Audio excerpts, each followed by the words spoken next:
Внезапная кончина Юрия Шатунова поразила всю страну. На похороны певца пришли сотни тысяч людей.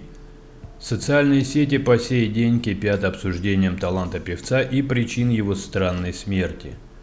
Ведь все знают, что Юрий Шатунов был в отличной физической форме, регулярно катался на горных лыжах и 3 года назад проходил полное медицинское обследование. И вдруг инфаркт. А затем еще и поспешная кремация, при том, что следственные органы еще даже доследственную проверку не закончили. В таких случаях тело не отдают родственникам. А здесь не только отдали, да еще и не родственникам, а какому-то Кудряшову, директору музыканта. Спасибо, как говорится, что не местному дворнику. Однако вернемся к последним новостям, связанным с подозрительной кончиной певца. Свое отношение к странной и подозрительной смерти высказала и Татьяна Буланова. Это произошло после того, как пошли разговоры о создании памятника певцу. Несколько дней назад президент национальной премии в области сохранения историко-культурного наследия РФ «Память народа во имя мира» Оксана Бондарева объявила о намерении создать в столице аллею славы российских музыкантов. Среди 10 скульптур артистов разных эпох должен, по ее разумению, оказаться и бюст легендарного солиста группы «Ласковый май». Эту идею российские знаменитости восприняли очень по-разному. К примеру, Юрий Лоза, который уже не первый раз высказывается о Юрии Шатунове в негативном ключе, предложил использовать название «Аллея памяти». Так, по его мнению, было бы справедливее и точнее. Татьяна Буланова же заявила, что вообще не понимает, почему после смерти Шатунова все вокруг принялись носиться с его именем и твердить о гениальности. Исполнительница хита «Карта» пояснила, что теперь уже поздно одаривать певца вниманием и оказывать ему почести. Все это делать нужно было при жизни, а теперь Шатунову, по сути, и памятник ни к чему. Возведение монумента обойдется в круглую сумму, так не лучше ли эти деньги направить на поддержку тех, кто еще жив? Он остался в памяти народа, но об артистах начинают говорить, когда они умирают. Помнить надо при жизни, помогать им.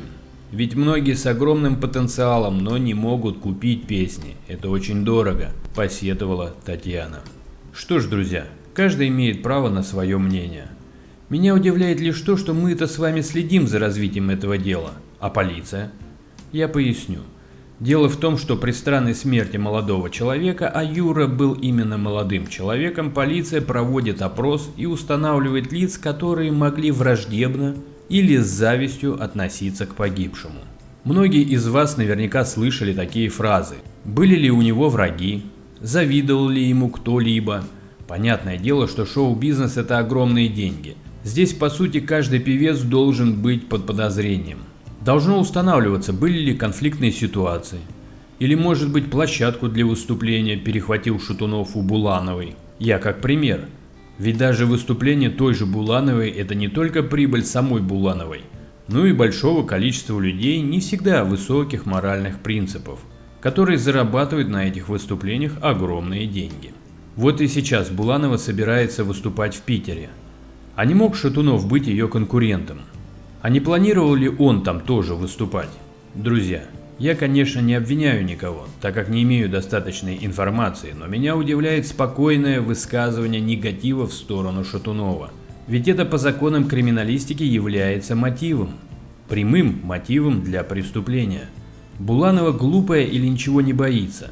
Если не боится, то почему? Может, следователи только для видимости что-то говорят о доследственной проверке? Звучала новость, что даже экспертиза не была получена по исследованию погибшего при странных обстоятельствах тела Юры. Конечно, я не говорю именно о Булановой, я не следователь делать подобные заявления и обвинения, но в целом картина очень странно выглядит. Две главные кандидатуры на подозрение, Разин и Кудряшов, хотя бы пытаются изобразить любовь к певцу. Это мне понятно. А некоторые как-то уж очень вольно себя ведут. Я уже подумываю, что может быть петицию создать с обращением к правоохранительным органам, чтобы обратили внимание на данных людей. Еще раз прошу меня простить, я не только не обвиняю Буланову, я наоборот считаю ее таким же кумиром 90-х, как и Шатунова.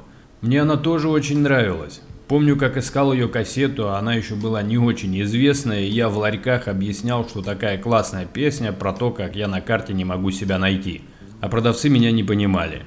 Забавное было время.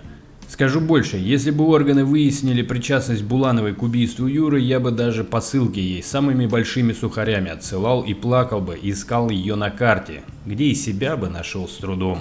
Но, друзья мои, закон есть закон, и все мы должны быть перед ним равны. Как-то так. Пишите, что думаете по этому поводу, подписывайтесь на канал, чтобы не пропустить важные новости из мира шоу-бизнеса. Не самого спокойного мира. Ну и до новых встреч!